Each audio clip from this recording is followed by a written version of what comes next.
The saying goes, the more things change, the more they stay the same. And when we talk about Santa Monica, those words couldn't be more true. And that's a good thing, because it means that no matter how the face of the city has changed, its soul has remained constant, a tranquil little beach town by the bay. I'm Daniel Farias, and I'm your host for this year's Boards and Commissions Report. I'm here at the iconic Santa Monica Pier because it not only provides a very picturesque background for these little interludes, but it's also the perfect analogy for this year's theme, a celebration of timeless community service. I mean, after all, the pier has been here almost as long as the city itself, and like the city, it's seen its fair share of ups and downs throughout the decades. But it's still standing, and its future looks very bright indeed. To fully appreciate the pier today, you have to look at its history. Take this place, for example, the Santa Monica Louvre Hippodrome. Since 1916, this place and the carousel that it houses has entertained millions of people as one of the original structures on the Pleasure Pier amusement park, which made Santa Monica the place to be in the 1920s. Through the efforts of people who worked to protect history and preserve this place, the Hippodrome is still here today to enjoy and visit. Now, let's take a look at some groups who've made it their business to protect and preserve Santa Monica's history and unique character. The Santa Monica Library is celebrating its 125th anniversary this year, and so we come to you from the Ocean Park branch, which was built in 1918. The Santa Monica Public Library has continued to be a wonderful resource for the community during the past year. We celebrated the grand opening of our newest branch in the Pico neighborhood in June. In recognition of its exceptional design and sustainability, it won a 2014 Merit Award for Architecture from the American Institute of Architects California Council, and it has been warmly embraced by the community. We welcomed Maria Carpenter as our new Director of Services. Our 2014 Summer Reads program was the biggest ever, with over 4,700 participants. We added new digital programs, and library patrons now have access to magazines through Zenio and to movies with Hoopla. Santa Monica Reads continues to grow, and this year residents enjoyed learning about Regency England when we read Longbourn by Joe Baker. In May, we will introduce a new event, the How To Festival, with dozens of local residents sharing their skills at all branches of the library. In April, we hosted for the first time Y'all West, the West Coast edition of the Young Adult Book Festival, with dozens of authors appearing at the library and the high school. We hope to see you at the events that will mark our 125 years of engagement with the city. Check us out.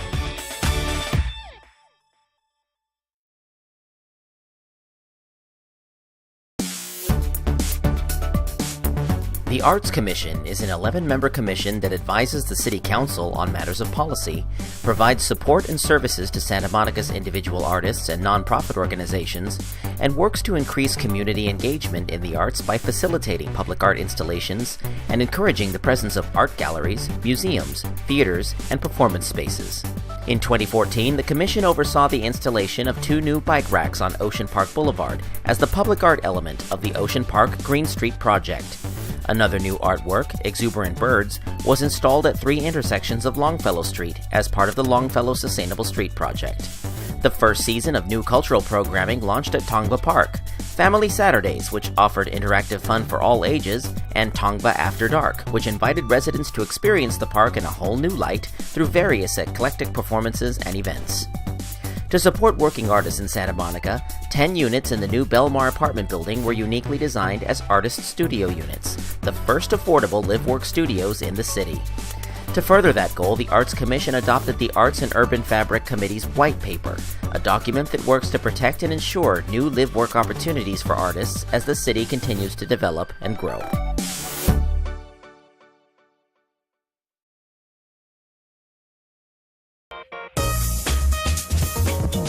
Following the official closure of the Santa Monica Civic Auditorium in the summer of 2013, the City Council appointed the Civic Working Group in October of that same year to research and present options to the Council for the future cultural and community use of the structure and the surrounding area. The 9-member group has been very active in its duties and its inclusion of public input during its research, offering a cutting-edge online tool for the community to consider the financial and operational trade-offs of various development scenarios. In addition, they conducted 2 very successful community workshops in September 2014 and January 2015, with the participation of over 1,800 people who were welcomed to share their preferences, ideas, and concerns. A 3rd workshop is planned for June 13th of this year. Titled Bringing It All Together, the Civic Working Group will again engage the community for their input on the preliminary recommendations to Council to be revised, finalized, and officially presented this fall.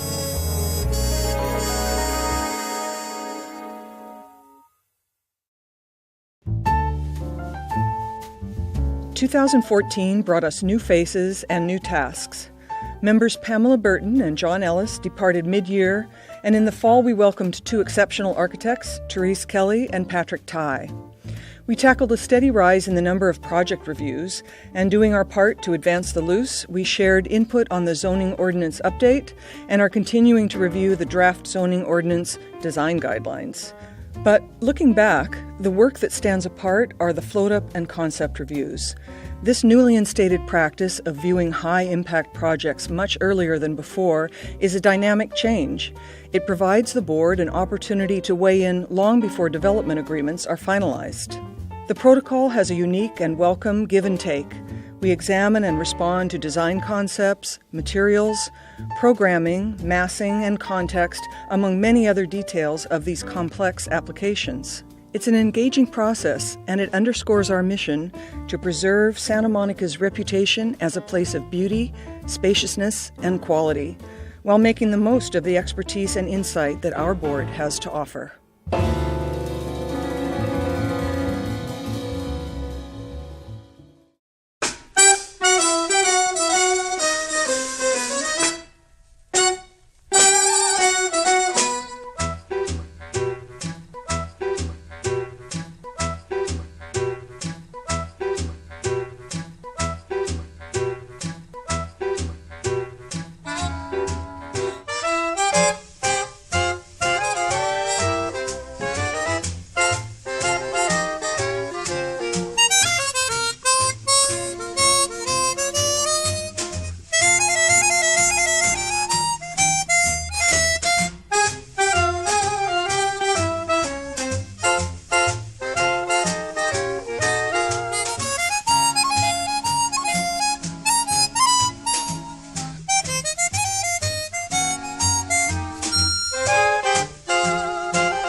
Veronica down on the pier at Santa Monica.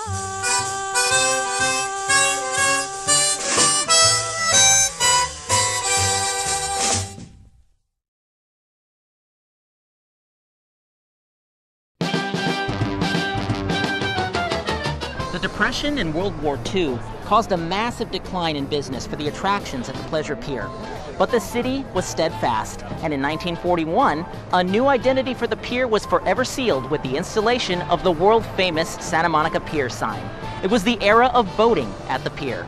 When the war had ended, thousands of soldiers returning home were looking for some well-earned recreation. And with all the new attention to the pier, came new interest in developing it. Enter Walter Newcomb, who purchased the Pleasure Pier in 1943, renamed it the Newcomb Pier, and sought out to reestablish the pier's amusement routes to delight yet another generation of Santa Monica's residents and visitors.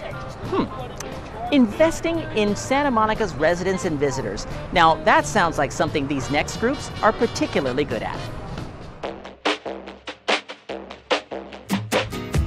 Tongva Park became a treasured destination in Santa Monica over the past year, and now we're thrilled to develop another new park at the corner of Exposition and Stewart Street. An oasis of tranquility to shield local residents from the impact of Expo. In 2014, we were especially gratified by the success of the Pilot Fitness Trainers program, and we look forward to similar safety enhancements to our parks with the recent ban on exotic animals. We also reviewed and provided input on important projects such as the Memorial Park Neighborhood Draft Plan, the bike sharing program, as well as parks and beach capital improvement proposals. Renovations to Ozone Park will include safety enhancements, and a gift from the Kiwanis Club to modernize the East Playground will round out the improvements at Ozone. And a community design process will begin for a new playground at North Beach. Looking to the future, commissioners have a keen interest in renovating the grass area at Reed Park. Community outreach is in full swing to find out what amenities residents want. Our commission continues to seek out new opportunities from innovative parklets and parks.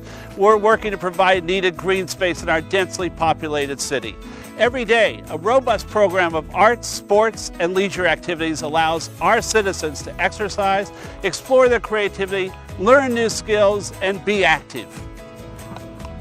It's time you spent more time at Santa Monica's parks and beaches. We'll see you soon in one of our parks.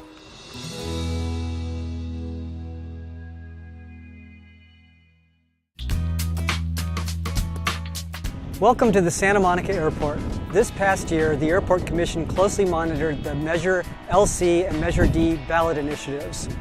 Upon the victory of Measure LC for parks and playing fields, the Airport Commission continued to guide the City Council through the historic expiration of the 1984 Santa Monica Airport Agreement, which expires on July 1st, 2015. To that end, the Airport Commission recommended an environmental ordinance and leasing policy to make the airport more compatible with the surrounding residential uses and to improve the quality of life. The Airport Commission also recommended a fiscal policy to ensure the financial stability of the airport and to convert all leases to month-to-month tenancies to allow for the maximum planning flexibility under the Measure LC mandate. We look forward to the historic actions to be taken by the City Council to continue to make the airport a more compatible neighbor while the City Council and residents decide its fate.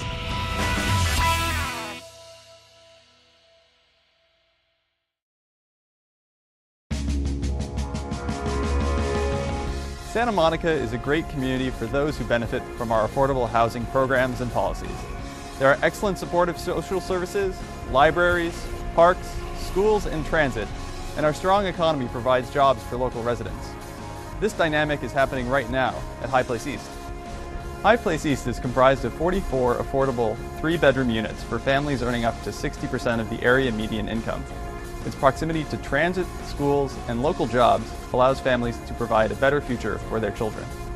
Affordable housing doesn't just provide a roof over one's head, but it also provides access to many of the opportunities that Santa Monica has to offer.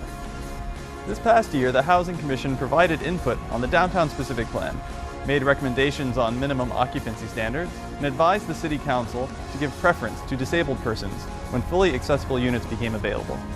We count on your support to ensure Santa Monica remains a community of great diversity and opportunity.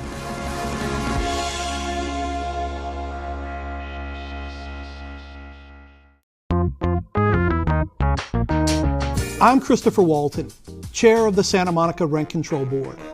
I'm here in the City Hall Council chambers where the board meets to do the people's business. Last year, we held several public meetings to discuss the board's budget, to consider changes to regulations, and to announce the annual general adjustment. The board also developed and recommended to the City Council a ballot proposal to establish a maximum annual registration fee to fund the board's operations. Voters approved Measure FS, and beginning in 2015, owners are able to pass through just 50% of the annual fee to tenants.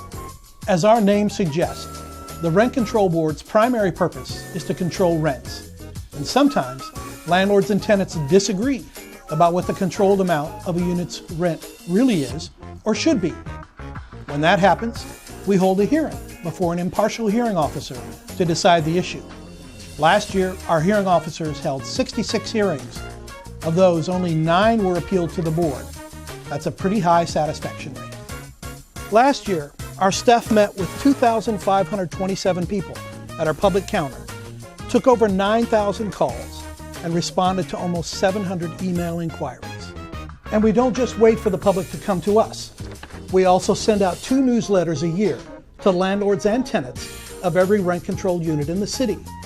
We hold 4 seminars a year, in addition to attending various community meetings.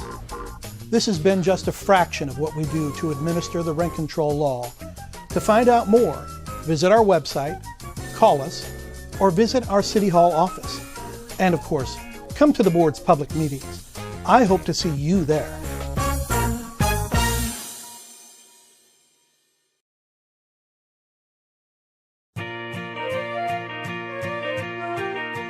In the 1960s, the popularity of the pier was slipping again. This time due to the rapid development of inland attractions. Shopping malls, movie theaters, and more sophisticated amusement parks like Disneyland pulled attention away from the pier as a place to visit for a day's entertainment. With the pier's future looking bleak, the official decision was made to tear it down. But if the 60s were anything, they were the years of power to the people. And in that spirit, a citizen-based group called Save Santa Monica Bay rallied together to protect and preserve the pier.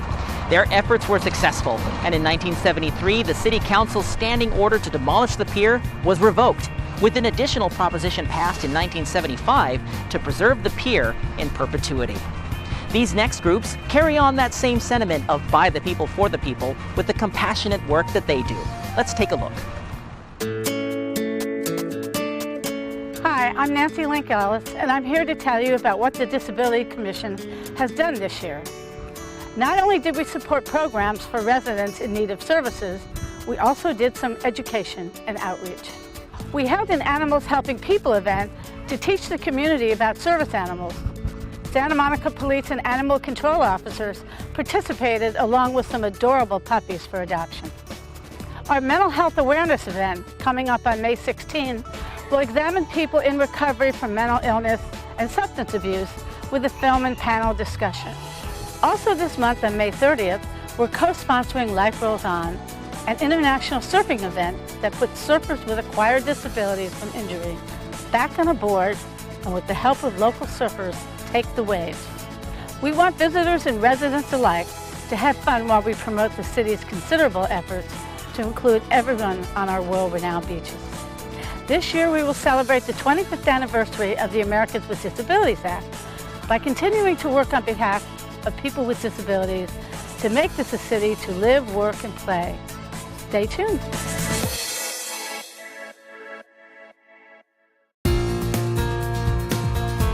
The mission of the Social Services Commission is simple: preserve and enhance the quality of life for all of Santa Monica's residents. Through ongoing dialogue, outreach, education, and advocacy, the 9-member commission advises and assists the City Council and staff with needs assessment, priorities, planning, and budgetary implications for social service programs. Highlights in 2014 included a public hearing to identify and discuss social service priorities and goals to inform the new 5-year consolidated plan that determines use of funds received from the Department of Housing and Urban Development.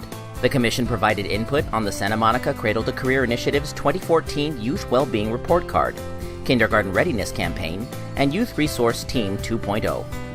And lastly, the Santa Monica Homeless Count was again successfully conducted in January with the support of city staff and over 250 community volunteers. The findings were revealed at a public meeting held in February.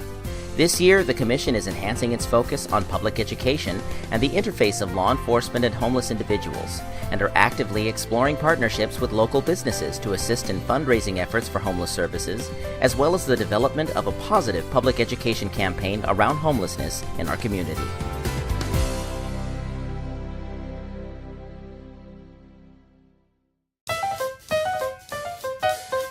The Commission for the Senior Community advises the City Council and City Management on issues that affect older adults. When members of the community complained that the new bus stop seats gave them a pain, the Commission sat down with the Big Blue Bus and put their back into developing adaptive seats that work better for seniors and people with disabilities. This year, the Commission has been focused on getting the word out to seniors about services they should look for and scams they should look out for. The Commission sponsored a new West Side resource directory where older adults and their families can find all the services they need. Did you know there are endless schemes to trick you out of your money? The IRS scam, the granny scam, the Medicare scam, and so on. The Commission knows, and they've partnered with Assemblymember Richard Bloom on a Scam Stoppers event in November. They've also co-produced a DVD about scams to educate folks in their homes who may be at the most risk. Come to the Commission's table at the Santa Monica Festival to pick up a copy of the DVD and the West Side Guide for the seniors in your life.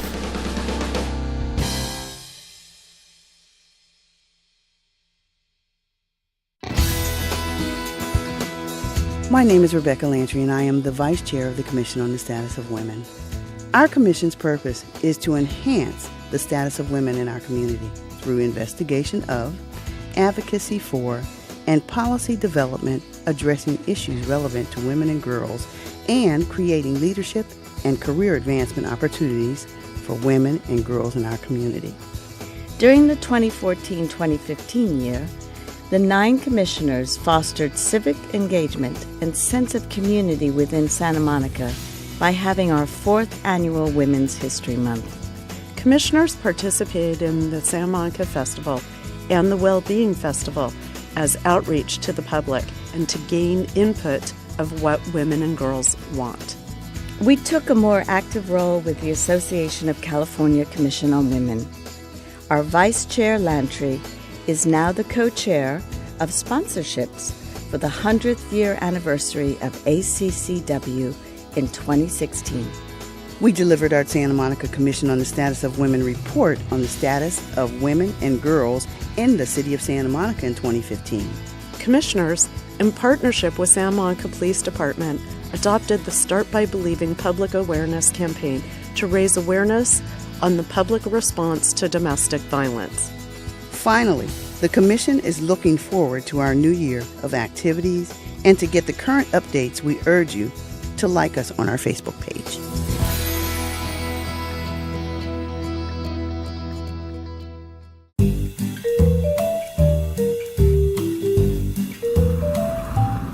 Hello, I'm Bud Pell, Chairperson of the Personnel Board. I'm in the lovely setting of Tonga Park today to tell you about the Personnel Board and the benefits it provides to the community of Santa Monica by describing 2 of the board's major functions. First, the Personnel Board reviews and approves about 100 job descriptions each year. This process ensures the accuracy and consistency of desired qualifications and experience, and helps the city attract well-qualified applicants who, once hired, will prove to be great assets to the Santa Monica community. Second, the board fills an important role as keeper of the Constitution, specifically the Due Process Clause, which guarantees to every permanent civil service employee a formal hearing before a neutral body in the event of disciplinary action. Commissioned by the city charter, our decisions and recommendations help the city maintain a strong workforce and an environment in which all employees are treated fairly. Thanks for listening. We look forward to another year of service to the employees and citizens of Santa Monica.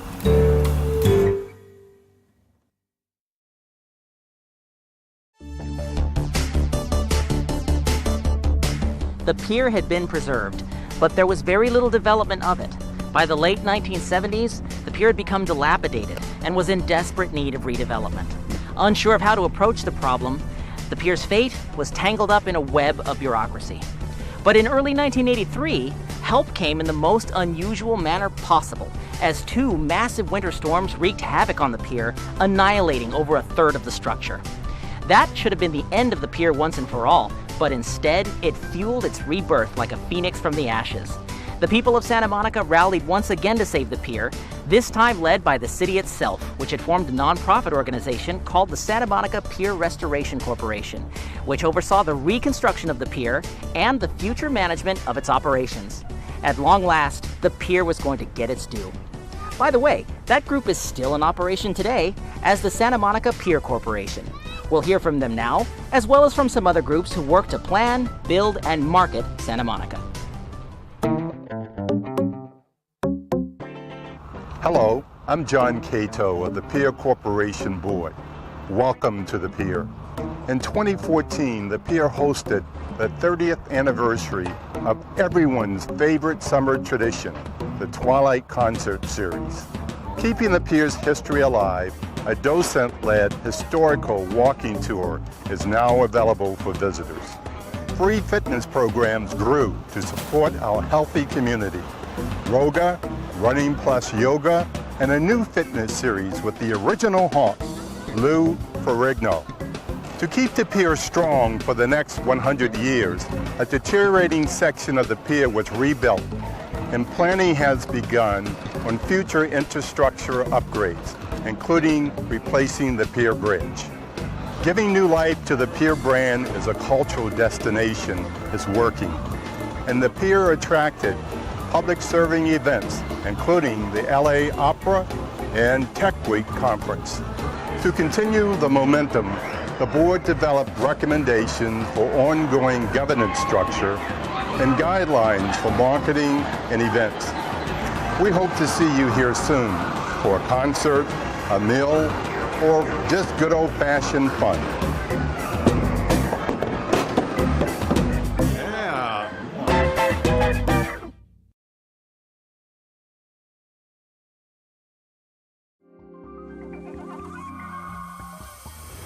Hi, I'm Patricia Hoffman, Chair of the Board of Directors for Downtown Santa Monica, Inc.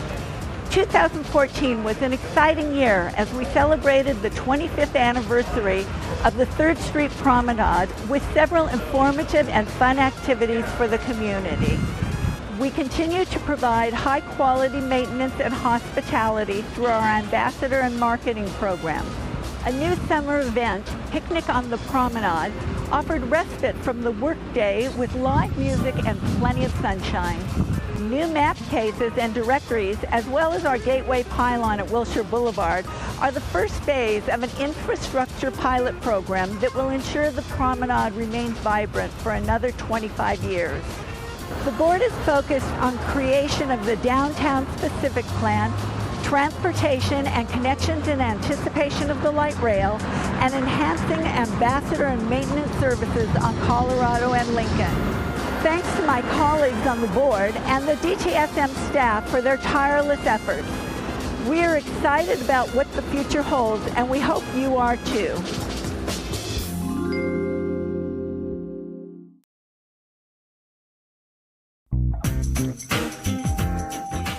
Hey, Mike. Hi, Charlie. How are you? I'm great. Hey, what will the Building and Life Safety Commission be up to this year? Well, as you know, our commission is the life safety branch of the boards and commissions for issues related to the building and fire codes. We hear issues on the California Building Code, Residential Code, Fire Code, and the specialties codes such as mechanical, electrical, and plumbing. Right. And our commission also serves to hear issues and appeals related to disabled access cases and the energy and green building matters related to construction. We'll be very busy this upcoming year. State Assembly Bill 2188 requires all local governments to adopt an ordinance that creates a streamlined process for small rooftop solar installations. The ordinance must be effective by September 30th, 2015. They never ask us our opinions on those dates. I understand there will also be introductions of amendments to the energy and green building codes to align with Santa Monica's progressive approach to conservation and sustainability. And let's not forget seismic retrofit. Building and Safety is continuing their assessment of the existing seismic standards in the municipal code to increase the earthquake resiliency of the buildings in our city. That's a lot of work. We're going to be busy. Let me help you with this.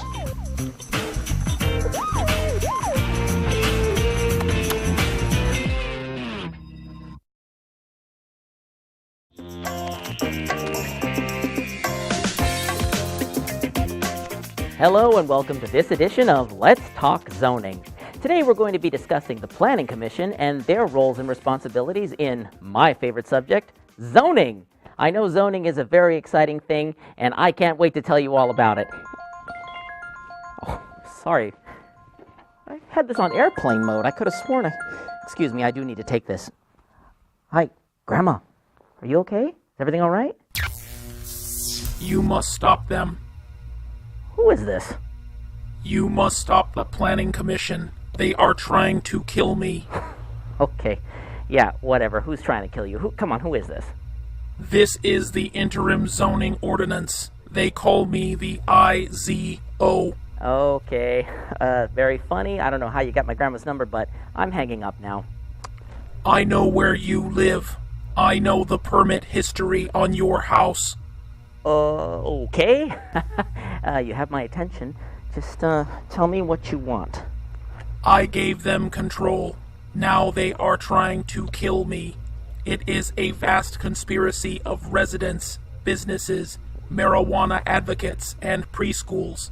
The good news is that they are slow, very slow, but persistent.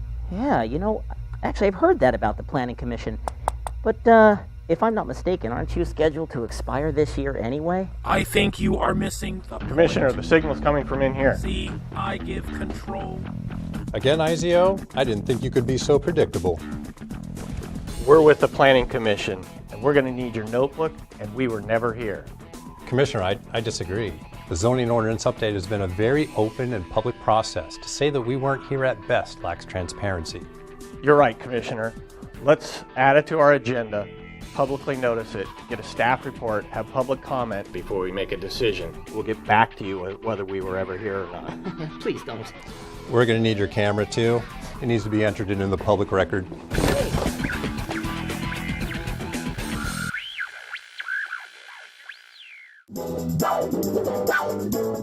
Hello, I'm Ellis O'Connor, Chairman of the Santa Monica Convention and Visitors Bureau.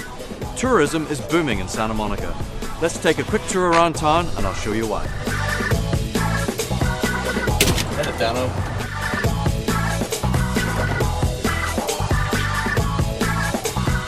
We had an amazing year in 2013. Transient occupancy tax delivered $42 million to the city's general fund, an increase of 6.9% over 2012. All those extra guests must have really enjoyed our shopping venues as visitor spending increased to $1.63 billion. That's a 6.5% increase over 2012. Tourism generated more than 12,900 jobs in Santa Monica.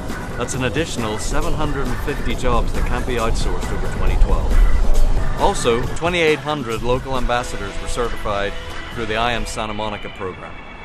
The CVB received 2 prestigious industry accolades this past year: the Platinum Adrian Award for Leadership in Sustainable Tourism and the Best Idea Award from the Western Association of Convention and Visitors Bureaus for this, the Santa Monica Shuttle Program. We are proud to represent Santa Monica. Be sure to join us on Thursday, May 14th for the 6th Annual Travel and Tourism Summit and be among the first to learn about the tourism landscape in Santa Monica and hear our initiatives for the upcoming year. On behalf of my fellow board members and staff, thank you for making Santa Monica the world-class destination it is.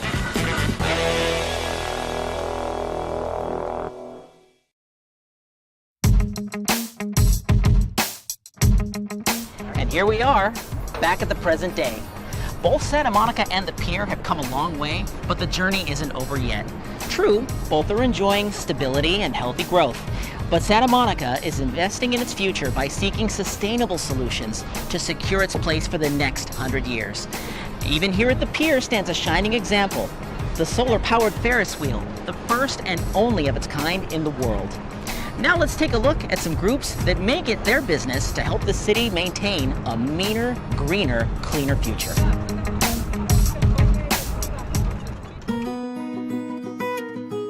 The Urban Forest Task Force is a 7-member advisory body that works with city staff, community members, and professional experts to formulate the Urban Forest Master Plan, a living document and guide for the perpetuation and enhancement of the public tree canopy for the entire city. In 2014, the task force worked with staff to establish a street tree removal appeal policy, which includes a tree valuation protocol to ensure the city's canopy cover loss is mitigated with enhanced tree planting. Looking to the rapid approach of the Expo line, they helped identify a new tree species for the Colorado Esplanade project, the Mexican sycamore. Finally, the task force is preparing updates to the Urban Forest Master Plan, such as the street tree designations list, to be presented to the City Council for approval this July. The Urban Forest Task Force will continue its work to ensure that all benefits of a healthy urban forest are available to Santa Monica residents and visitors for generations to come.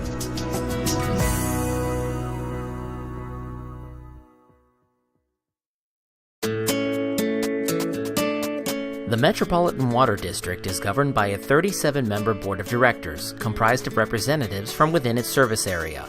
Santa Monica has one appointed director and works with the other directors on the board to fulfill the mission of providing adequate and reliable supplies of high-quality water to meet present and future needs in an environmentally and economically responsible way. In 2014, the City of Santa Monica adopted the Water Shortage Response Plan, a roadmap to water self-sufficiency by 2020. declared a Stage 2 water supply shortage, requiring all customers to reduce use by 20% in response to the current extreme drought, installed over 400 water-saving fixtures and landscapes, and, with the support of the Metropolitan Water District, provided numerous water conservation presentations and landscaping classes for the public. The planning process for a prolonged drought and future climate change is currently underway, and the Metropolitan Water District emphasizes that all citizens be especially mindful and do their part in conserving this precious resource.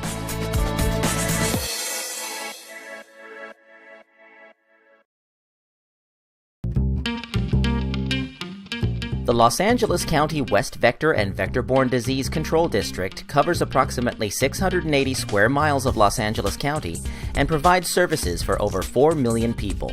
Santa Monica appoints one representative to the 16-member board, and all work together to protect the community from insects such as mosquitoes, bees, and ticks that can transmit disease or cause discomfort through bites or stings. As carriers of West Nile virus, mosquitoes are among the largest threats. In 2014, the West Nile indicator activity was 46% lower than the previous year. There were 18 positive mosquito pools, none of which were in Santa Monica. And of the 51 dead birds that tested positive for West Nile virus, only 6 were found in Santa Monica. As the threat is ongoing, the district must always remain vigilant. Public outreach and education is paramount to the success of the district's efforts to control vectors. The district provides reports to the city for posting on the website to help keep the public informed on their responsibilities in helping to control vectors and prevent the spread of disease.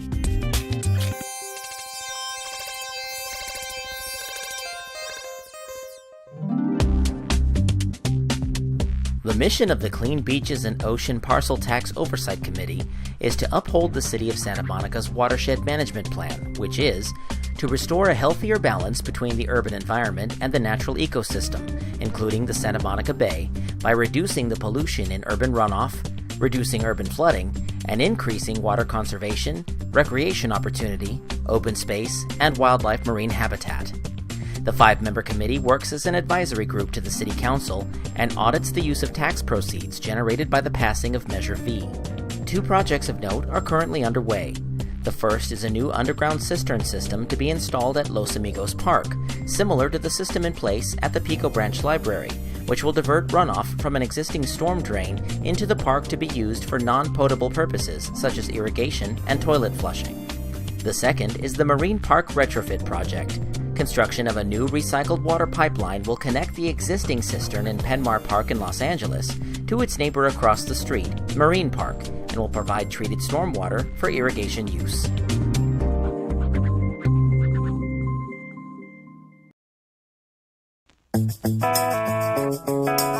Hey there, I'm Susan Mearns. I'm a member of the Task Force on the Environment. The Task Force on the Environment comprises scientists and an attorney. We have various fields of expertise, including air, water, environmental justice, toxicology, green building principles, geography, and global climate change. We provided our expertise to support the development of the Sustainable Water Master Plan, the Drought Response Plan, and the 15 by 15 Climate Action Plan. We also recommended City Council prioritize Living Building Challenge certification for the new City Services building. We provided support for the Wellbeing Project and the Sustainability Bill of Rights. In 2015, we will advocate and support carbon neutrality for the City of Santa Monica and water neutrality for all new and existing redevelopment. We will continue to advocate for enhanced coordination between the city, the school district, and the college regarding environmental issues. Thank you for doing your part for a sustainable Santa Monica.